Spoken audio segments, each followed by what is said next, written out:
When we think of what keeps our modern world running, chemicals may not be the first thing that comes to mind, but they should be. Welcome to episode 1 of our Critical Infrastructure series. Today, we're diving into the chemical sector. The chemical sector encompasses the massive network of facilities, manufacturers, and suppliers that produce essential chemical products. From fertilizers that support our agriculture to disinfectants in our hospitals and raw materials for electronics, transportation, and defense, chemicals are everywhere. This sector is divided into 4 main segments: basic chemicals, specialty chemicals, agricultural chemicals, and pharmaceuticals. It's a global supply chain that fuels other critical sectors, making it both vital and vulnerable. With that importance comes risk. The chemical sector faces threats ranging from cyber attacks on industrial control systems to physical sabotage, insider threats, and even terrorism. A single breach could result in hazardous chemical releases, fires, or environmental disasters. To mitigate these risks, the sector partners with government agencies like the Cybersecurity and Infrastructure Security Agency and follows strict regulatory frameworks like CFATS, the Chemical Facility Anti-Terrorism Standards. Protecting the chemical sector is about more than just safety. It's about national security, economic stability, and public health. In short, it's critical. When we talk about critical infrastructure, most people think of power plants, pipelines, or hospitals. But what about stadiums, hotels, malls? Welcome to episode 2, where we take a closer look at one of the most public-facing sectors, commercial facilities. The commercial facilities sector includes places where people gather, whether for shopping, business, entertainment, or lodging. From public assembly spaces and sports leagues to real estate, retail, and even amusement parks. These aren't just places we visit, they're places we rely on. Economically, this sector is a powerhouse. But because of its open access nature and heavy foot traffic, it's also highly vulnerable. Threats range from active shooter incidents to vehicle-borne IEDs to cyber attacks on building management systems. And while many facilities are privately owned, their impact on public safety means securing them is a national priority. That's why the Department of Homeland Security works closely with commercial facility owners to promote risk assessments, energy planning, and security best practices, all while trying to keep public spaces welcoming and open. In today's world, resilience means being ready. Commercial facilities must balance accessibility with vigilance and be prepared to respond to both physical and cyber threats. Right now, as you watch this video, you're depending on one of the most vital and invisible systems in the country, the communication sector. In episode 3, we explore how voice, video, and data keep our nation connected, and why that connection must be protected. The communication sector covers the infrastructure behind telephone networks, broadcast systems, cable services, wireless, satellite, and the internet. From emergency calls to online banking, none of it works without communications. And when disaster strikes, whether it's a hurricane, cyber attack, or national emergency, reliable communication isn't just helpful, it's life-saving. That's why the communication sector is designated as uniquely critical. It supports every other sector. But with that level of importance comes vulnerability. Threats include cyber intrusions, electromagnetic interference, equipment failure, physical sabotage, and even space weather disrupting satellite communications. The majority of this infrastructure is owned by the private sector, But federal agencies like CISA and the FCC work closely with providers to promote resilience, harden networks, and coordinate emergency communications capabilities. Modern communications are increasingly complex, with 5G, satellite constellations, and cloud services adding new capabilities and new risks. Ensuring uptime, integrity, and security is a full-time job, one that impacts national security, public trust, and economic stability. What do your car, a power plant turbine, a missile guidance system, and the steel beams in a skyscraper have in common? They all rely on the critical manufacturing sector, the often overlooked backbone of America's industrial and national strength. In this episode, we roll up our sleeves and take you inside the sector that keeps everything moving. The critical manufacturing sector produces the essential components that underpin nearly every other critical infrastructure sector. Think large turbines for power generation, specialized electronics for defense, and precision tools for transportation systems. If it breaks, it can't just be replaced with off-the-shelf parts. It needs highly specialized Made in America manufacturing. The sector focuses on 4 foundational domains: primary metals, machinery, electrical equipment, and transportation equipment. Together, they produce the physical building blocks of modern civilization. But this high-tech, high-value sector comes with high risk. It's a magnet for espionage, ransomware, IP theft, and physical sabotage, all aiming to disrupt, degrade, or steal. Disrupting manufacturing operations can grind entire supply chains to a halt, from energy to defense. Because of these threats, manufacturers must safeguard not just factory floors, but the brains and nerves of their operations, control systems, IP, and people. Public-private collaboration with agencies like CISA helps manufacturers identify vulnerabilities, implement protective technologies, and ensure continuity even under duress.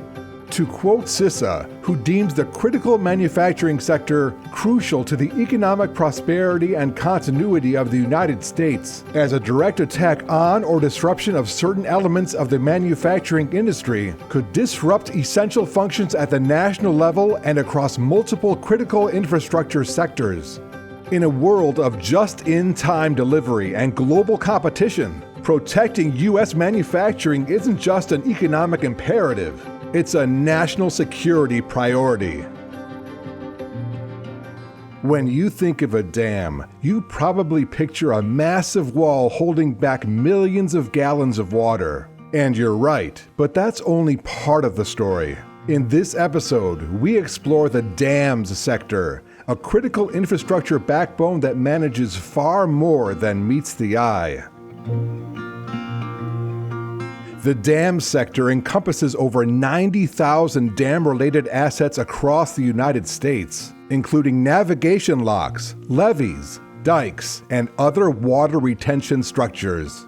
These assets are vital for hydroelectric generation, public water supply, agricultural irrigation, flood risk reduction, recreation, and inland waterway transportation. Some dams generate renewable energy. Others provide reservoirs for millions of households or mitigate flood risks during extreme weather. Many serve multiple purposes, quietly enabling daily life and economic activity across the country. Ownership is diverse. Federal agencies, local governments, private utilities, and tribal nations all play a role. But no matter who owns them, the consequences of failure can be far-reaching, disrupting energy grids, water systems, agriculture, and even river-based commerce. Key risks facing the dams sector include aging infrastructure, extreme weather driven by climate change, physical sabotage, and increasingly, cyber attacks on industrial control systems. Many facilities still rely on legacy SCADA technology not designed with cybersecurity in mind. To manage these risks, dam owners and operators partner with federal agencies like FEMA, CISA, and the U.S. Army Corps of Engineers. Together, they conduct security assessments, share threat intelligence, develop response plans, and improve resilience through both engineering upgrades and cyber risk management. In essence, the dams sector is about managing balance. The balance between water supply and scarcity, energy and environment, risk and reliability. And as climate and security pressures intensify, this sector will remain central to protecting communities and powering the future. National defense extends beyond our armed forces. Supporting every mission is a complex and often unseen network of manufacturers, engineers, and service providers, collectively known as the Defense Industrial Base. The Defense Industrial Base, or DIB, includes over 100,000 companies and contractors who design, build, and sustain the products and services essential to military operations. Its scope includes everything from weapons systems and secure communications to logistics, protective equipment, and basic supplies. The DIB also drives innovation. Many technologies first developed here eventually make their way into civilian applications. But with innovation comes exposure to risk. The Defense Industrial Base is a frequent target for cyber attacks, insider threats, supply chain vulnerabilities, and foreign intelligence operations. Protecting this sector goes beyond technical controls. It requires a culture of security awareness and collaboration. Federal agencies and private industry are working together to strengthen supply chains, safeguard sensitive data, and identify risks before they lead to operational disruption. In today's world, conflict doesn't always start on the battlefield. It can start with a stolen file or a compromised vendor. That's why safeguarding the Defense Industrial Base is critical to national security and to the men and women who depend on it. Understanding the DIB means recognizing its foundational role in defense and daily life, and why its protection requires attention from all sectors, not just government. Every day, no matter the crisis, emergency responders are there, protecting lives, property, and entire communities. In this episode, we highlight the core of our nation's emergency response capabilities, the emergency services sector. This sector includes 5 essential disciplines: law enforcement, fire and rescue, emergency medical services, emergency management, and public works, the teams who maintain and restore essential infrastructure during crises. Together, they form the frontline defense for disasters, accidents, and threats, both natural and man-made. Emergency services respond to a wide range of incidents, from natural disasters like hurricanes and wildfires to threats such as cyber attacks or targeted violence. Their mission? Save lives, stabilize incidents, and restore normalcy as quickly as possible. But the emergency services sector itself faces growing risks that must be addressed. Threats to this sector include targeted violence, disruption of communication systems, and cyber threats that can disable emergency dispatch or critical data sharing. That's why federal, state, local, tribal, and territorial agencies work together, sharing information, building interoperable communications, and preparing for worst-case scenarios before they happen. When things go wrong, the emergency services sector is a foundational component of national response, mobilizing quickly, coordinating resources, and guiding recovery efforts. Think about what you're using right now: your lights, your devices, the network delivering this very video. None of it works without energy. In this episode, we're flipping the switch on the energy sector, the foundation that powers every other critical infrastructure system. The energy sector generates, transmits, and distributes electricity, but it doesn't stop there. It also includes oil exploration and refining, natural gas pipelines, and the vast network that fuels our cars, heats our homes, and keeps industry moving. Keeping this sector running is a balancing act. Disruptions from a power plant outage, a pipeline breach, or a cyber attack can trigger widespread blackouts, supply shortages, and operational delays across multiple sectors. The energy sector faces evolving risks, from severe weather and aging systems to ransomware campaigns and targeted attacks on control networks. And as we shift toward renewable energy and distributed resources, we introduce new operational challenges and risk considerations for grid operators and energy providers. To manage risk, the energy sector works alongside the Department of Energy, CISA, and NERC, developing standards, enhancing situational awareness, and strengthening coordination across public and private stakeholders. The goal? Resilience. A resilient energy system means lights stay on during disasters, hospitals stay operational, and communities stay safe. Money can make the world go round, but behind every transaction, from a tap of your phone to a billion-dollar trade, there is a complex system most people never see. Today, we're taking a closer look at the financial services sector. This sector includes banks, credit unions, investment firms, insurance companies, clearinghouses, and the Federal Reserve, all working together to move money, provide credit, protect savings, and stabilize financial markets. Each day, trillions of dollars move through this system, from pension payments and payroll to cryptocurrency trades and emergency loans. Disruptions in this sector can have swift and widespread impacts across global markets. But with speed and scale comes risk. Threats to the financial services sector include data breaches, identity theft, insider fraud, and increasingly, coordinated cyber attacks on real-time systems. Because of these risks, the financial services sector operates under some of the most rigorous regulations in the world. It works closely with the U.S. Treasury, the Federal Reserve, the SEC, and CISA to help ensure that financial systems remain secure, reliable, and uninterrupted. In this sector, resilience means more than keeping systems online. It means maintaining public trust. If confidence in the safety of money is lost, the system's integrity begins to erode. That's why protecting the financial services sector isn't just about cybersecurity. It's about preserving stability.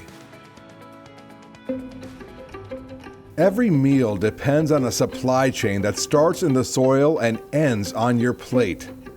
In this episode, we're exploring the food and agriculture sector, the infrastructure that feeds more than 330 million people every day. This sector includes farms, ranches, fisheries, food manufacturers, processors, packagers, and distributors, touching everything from the seed in the ground to the barcode at the checkout.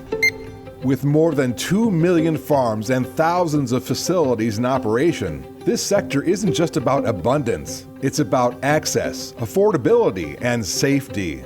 It underpins national health, economic security, and public trust. But feeding a nation comes with serious risks. Weather extremes, animal disease outbreaks, supply chain delays, and cyber attacks on cold storage or inventory systems can disrupt production and threaten public confidence. That's why the USDA, FDA, DHS, and private industry work together to build resilience through food safety standards, cybersecurity practices, secure transportation systems, and emergency planning for everything from droughts to cyber attacks. In a world of growing populations and shifting climates, food security is national security. Keeping this sector secure means making sure no one goes hungry, even in times of crisis.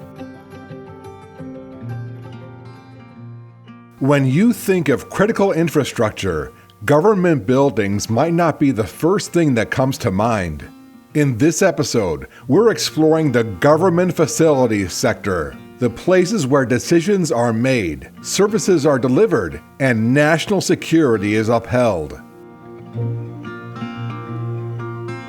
The government facilities sector includes federal, state, local, and tribal government buildings, as well as facilities that support the operation of courts, law enforcement, and military commands. It's where policy, defense, and public administration all intersect. Threats to government facilities range from physical attacks and vandalism to cyber intrusions on building management or IT systems. A breach here can disrupt critical services, compromise sensitive data, and impact public trust. To manage these risks, facilities implement strict physical security, advanced cybersecurity measures, and coordinated emergency response plans.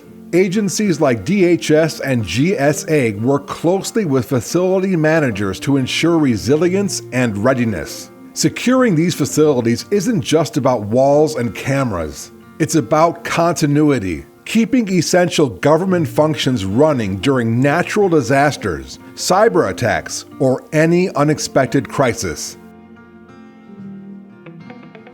When it comes to our health, we trust doctors, nurses, and researchers to keep us safe. But behind the scenes, there is an entire infrastructure making it possible. In this episode, we're diving into the healthcare and public health sector.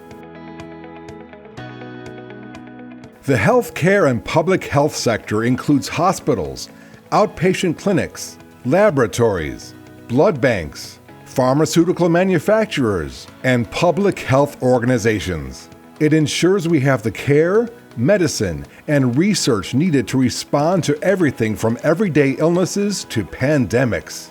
The healthcare system is increasingly digital, relying not just on IT networks and cloud systems for patient records and diagnostics, but also on connected devices and facility systems that keep patients alive. But all that connectivity introduces new vulnerabilities. Cyber attacks on hospitals, vaccine distribution networks, or even internet-connected infusion pumps aren't just data breaches. They can delay treatment, disrupt care, and put lives at risk. In healthcare, cybersecurity is patient safety.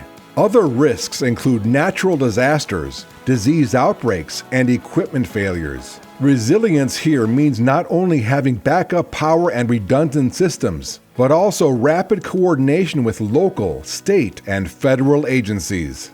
Agencies like the CDC, HHS, and CISA collaborate with hospitals and laboratories to strengthen cybersecurity, ensure supply chain integrity, and maintain readiness for emergencies, from hurricanes to emerging infectious diseases. Healthcare is more than medicine. It's an infrastructure of trust, security, and preparedness.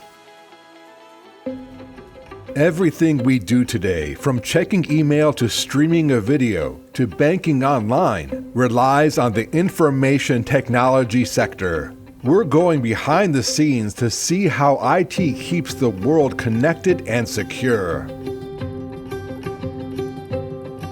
The information technology sector includes hardware and software providers, data centers, cloud computing platforms, and IT service companies. It supports not only everyday technology but also other critical sectors, from energy grids to healthcare systems. But with so much at stake, vulnerabilities can have far-reaching consequences.